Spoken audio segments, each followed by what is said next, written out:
Eric. RK. What a delight. It is a delight. It's funny. I haven't done a show with Dre in like a week. I was kind of looking forward to seeing him today, but here you are. That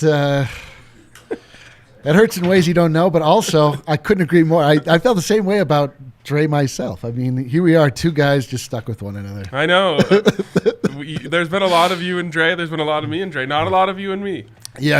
I think chemistry could really be on the fritz here. I think the fritz implies that it was working at some point. Like it just is like just straight up doesn't work. It could be true. All right. Let's get. First of all, how was your betting weekend? It was barren. Dude, you asked me to step in for Dre. Obviously, you're disappointed about it. I don't blame you. But I was like, okay, cool. And then I looked at the slate. I'm like, God damn it, Dre. Oh, yeah. Like, Dre totally dodged a terrible slate. This is the worst slate. I was like, I don't even recognize these sports. Baseball? What is this? I know. And the only saving grace for me is that there's a meaningless preseason football game meaningless? Well, it could mean everything. In this context, it's the most meaningful thing we've got. And that's the beautiful thing about sports betting. Isn't it? But honestly, this is, as far as preseason games go, like this one's pretty decent. You've got Jameis Winston. Oh, baby. You've got Taysom Hill. You've got Trevor Lawrence. And you've got Gardner Minshew. Oh, man, that is a poo-poo platter that I'd order seconds from.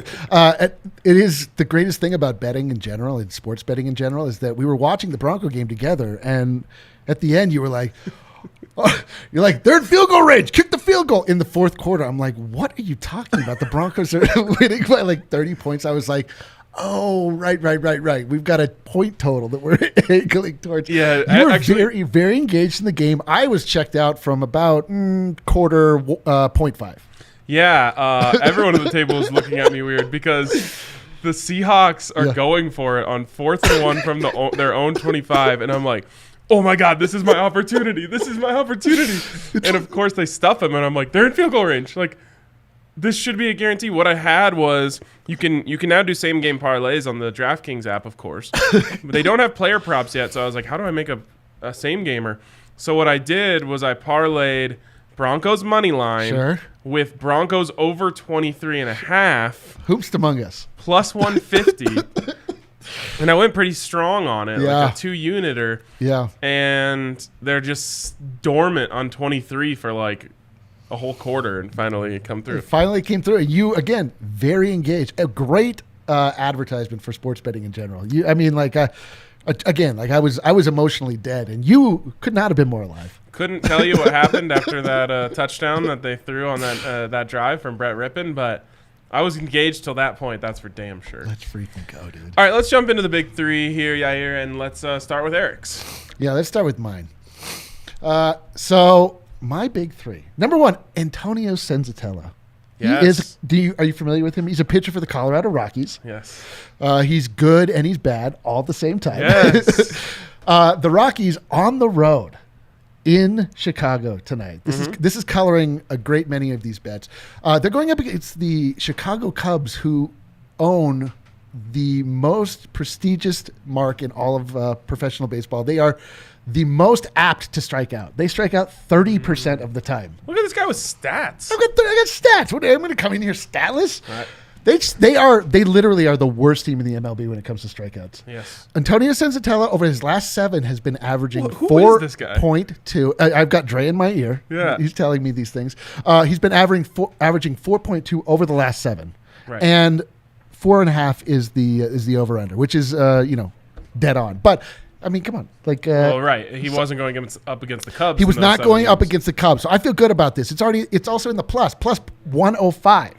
Yes. That just works. And again, then we go to a tried and true format here. I'm going Nerfy. Nerf City, Rockies, Cubs. The same thing. Like the Rockies, we know we're not going to hit. Why? Because there's for some reason it's against their religion or their personal, philosophy as a team to actually hit on the road. So we have to worry about is the most likely to strike out Cubs to then score in the first inning. No, thank you. By the way, the Cubs, I mean, if you guys don't follow closely, they traded away all of their players. All of their players. If you watch the game tonight, you will have heard of maybe 2 guys on their roster. Yes, it gave way to one of the greatest bits with you and Spence walking around Coors Field looking for a single Cubs jersey in the stands that was actually representative of somebody on the field. And you were unsuccessful in that, were you not? We did not ever find one.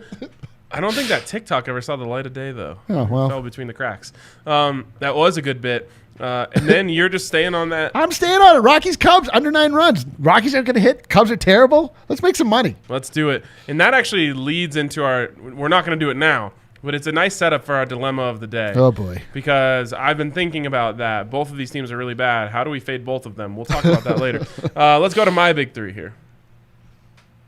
All right. I am kind of on the same vibe here. I can't see it right now.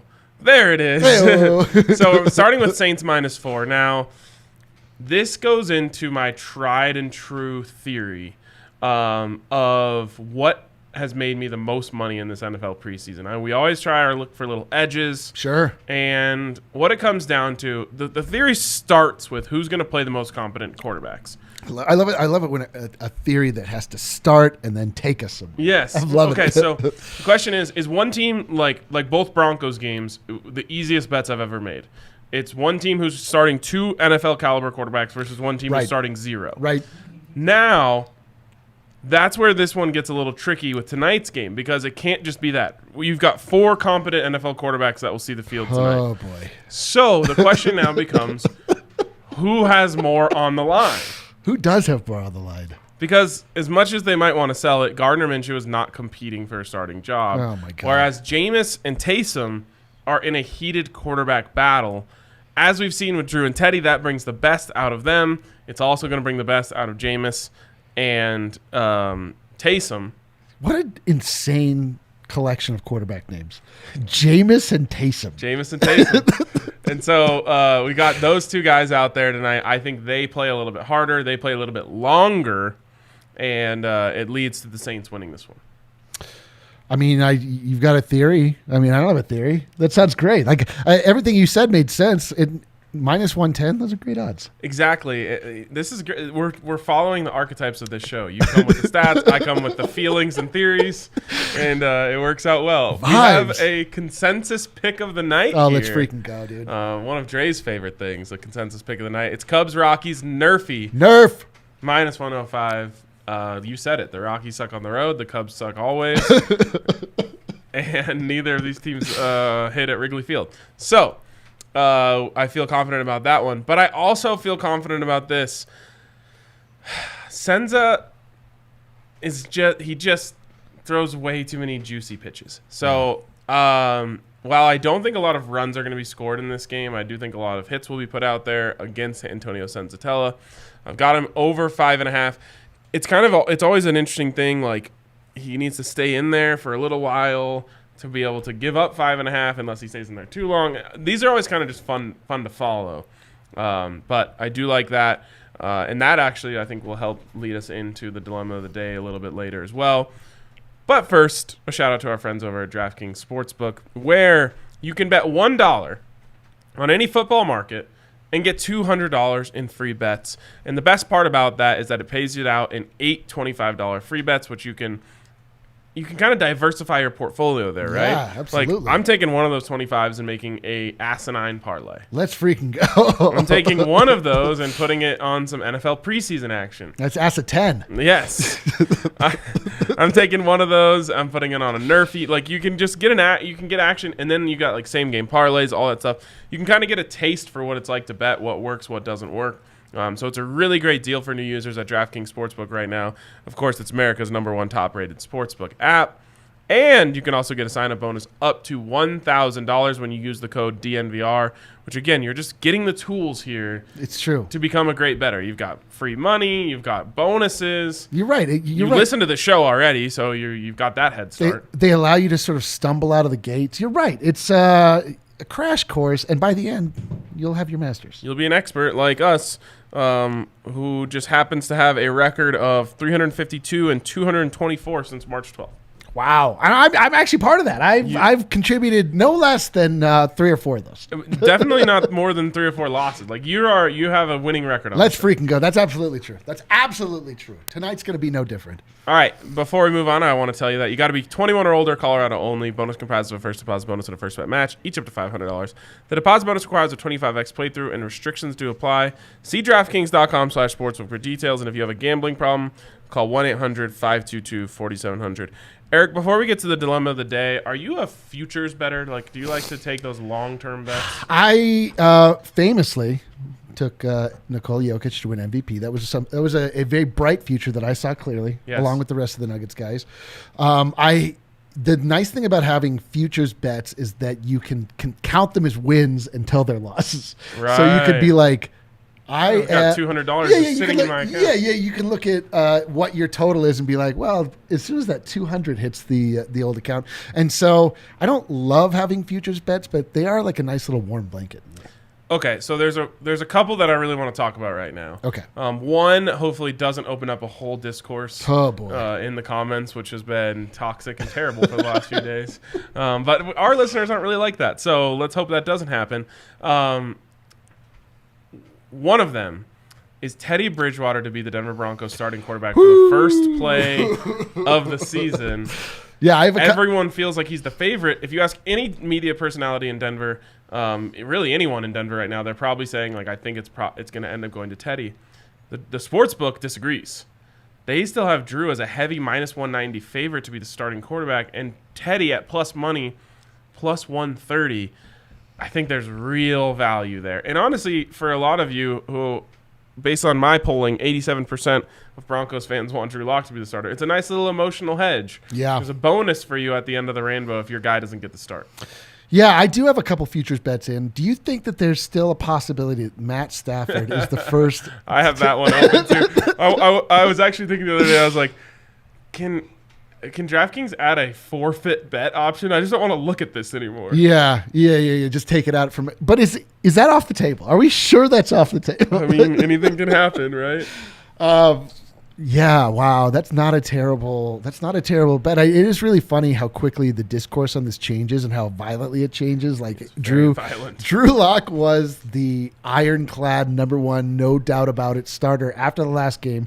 After this game, where the two of them were like largely the same stats wise, somehow across the two games they're largely the same stats wise. I guess this last game, Teddy. Well, as far as like quarterback rating, still no, not in this game. Okay, well, either way, I know what you're saying. Either way, it's just funny how just quickly this changes. So I don't know. I mean, this is something that I don't feel comfortable like even. Don't you want a little like? Don't you like? Isn't it a win-win for you? You're a Drew guy. So isn't it a win-win for you if you get a little action on Teddy at plus money? I guess so. You're making a lot of sense right now. I might do it. Yeah, and you're right. Like, I mean, those in the know are all saying Teddy at this point. So, all right, you got me. There we go. Plus 130. Let's go. Also, my lock of the century. Oh boy. We just got a boost right here on the app. Aaron Rodgers to win MVP boosted from plus 1,000 to plus 1,500. I want no part of that. That man's dead to me. This is my lock of the century. It's Jerry Jeudy over 65.5 receptions. I think this is about 25 receptions too low. Yeah. Especially if Teddy's the starter. Now, either way, he covers this. I think if Teddy's the starter, he flirts with like 90, 100 receptions. Yeah, I was going to say he's a 100 reception guy. Like in his heart and in his soul. He is a 100 reception guy. Unfortunately, you're talking about the most dependent position in all of sport. Somebody's got to get him the ball for him to catch. If it's Teddy, we're talking about a lot of shorter crossing routes, a lot of short just possession kind of routes probably, but a lot of them going to Jeudy. Here's what's interesting though about Teddy and Jeudy. Teddy does not have the arm strength to throw into tight windows. And what Jerry does is he makes the windows loose. Wide. Loose windows. Loose windows. He gets wide open like really quickly, easily, especially hips on shorter don't lie, routes. baby. Hips do not lie. So I just think you're going to see, like we did the math earlier, you have to get about 4 catches a game to hit this number. 4 4 catches a game. I think you should have 4 catches a half. I'm with you. This is the absolute lock. Guaranteed. I need to Guaranteed. I actually need to get actually put some action down on this before they change it. Yes. Now that you've given it out. Exactly. I've been pounding this. I think the Teddy thing's going to change any minute too. So act swiftly today is what I have. You're to watching say. a live broadcast. Things change. Get in that app. Get in there and get your money. Okay, let's move on to the dilemma of the day. All right. Love to build a same game parlay. It's I feel like you already presented like a very difficult dilemma with this this Teddy Bridgewater quandary you put down. Oh, I don't think that's a dilemma at all. Just take it. Again, if you put I don't know, whatever your one unit. If you just put one unit down, like it'll just be like a nice little bonus. If you lose the unit, you lose bets all the time. Maybe you do. Okay, so let's go into the MLB section. The dilemma of the day is, can we fade the Rockies and the Cubs in an SGP? And I honestly don't know the answer yet. I asked the question without an answer. I found something that I was interested in, and I considered making both of my bets, which was Senzatella to not get a win and Kyle Hendricks to not get a win. The two starting pitchers, neither of them to record a win. That's interesting. I don't see either of them going the distance. I don't see either of their teams helping them out to build up enough of a cushion that once the bullpens start to come in and get knocked around Wrigley, that neither of those guys are getting a win. Where is that? Is it in the? I don't think it's in the same game parlay section. Oh boy! All right. Yeah. Well, all right. Let's see. I just like those. Pick either one of those if it's available as a no. Yeah, fair. Okay. So here is where I want to start in the pitcher area. I think we go heavy on strikeouts. You mentioned it. Yep. So Kyle Hendricks, not exactly a strikeout guy. I'm gonna go low on his. Just going to say he gets 2+ strikeouts. Okay. It's a very conservative way to start this. Now, you gave out in your big three Senza over 4.5, right? Yes. So let's go 5+ for Senza. Hits allowed. I gave Senza over 5.5. So let's go to 6 there. I'm starting to question myself on that. That's okay. And then Kyle Hendricks hits allowed. I'm going to go 5+. Now we're at plus 295. Then let's go into innings, and I'm going to give out a first inning tie. That goes with our Nerfy, but it gives us a little more leeway. I like this. All right, so let's stay away from the innings other than that. And then we go to... And then I think just can you just get the tried and true under on runs, that under 9 in there? You can actually get under 9.5. If you want to go lower, you can. That gets us to an even plus 1,000. What beluga status are we on that? That is a baby beluga. Let's freaking on the go, nose. Dude. Let's freaking go, dude. A perfectly freshly born baby beluga. It's swimming right next to mom. Oh, it's adorable. It's adorable. It's you want to a miracle of life right before our eyes. You want to wrap both arms around it. I know. I just give it a little baby beluga hug. I also would not advise against taking Cubs money line. They will somehow find a way to win this game. It's so disgusting. It's like this. It's just absolutely disgusting. But that only fades the Rockies. I'm trying to fade everyone here. Basically, what we're saying is the batters are bad. We're giving strikeout props. The pitchers are bad. We're giving hit props. And the teams in general are bad, so we're going under. It all follows logically. It seems like it tracks. It all tracks. It all tracks. And at the end, an adorable baby beluga. It's so cute. So cute. They're even cuter when they win. What is Zach Castro saying here in the comments, Yair? Vaughn and Bradley total combined sacks over 19.5 is at plus 125. Interesting. Oh, gosh. So Zach and I talked about this on the Broncos pod. It's kind of sad that this is where the number is. Like, you expect them, we expect them to both get 10 sacks. Like, that should be their baseline. That should be the least, the smallest allowable number from either guy. Right. So if both guys just hit what we deem to be their baseline, that hits easy. So yeah, for the one of them to get 1 sack per game, and then in 2 other games, the other one also gets 1. Right. Well, I mean, yeah, you're right. That's all it needs, right? Like a sack a game. That seems like reasonable. Between the two of them. And we actually saw on the broadcast the other day, those two have played in, I think it was, I'm going to forget the number. I want to say they had played 13 games together. Yeah. And they had 7 forced fumbles between them in those games. It's crazy. Judy over 999 and a half yards and Sutton over 7.5 TDs at plus 525. I don't like it at all. It sucks to say this. It has nothing to do with Cortland. I have to see him out there looking like Cortland before I would bet on him.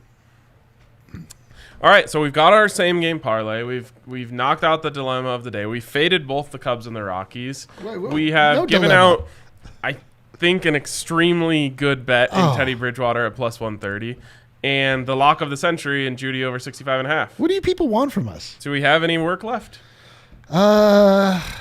You want to shake hands or anything? Or I think we're done. I think we're done here. Our work here is done. Get those dubs. Enjoy the winnings. And we'll talk to you guys tomorrow on DNVR Bets Daily. Let's freaking go.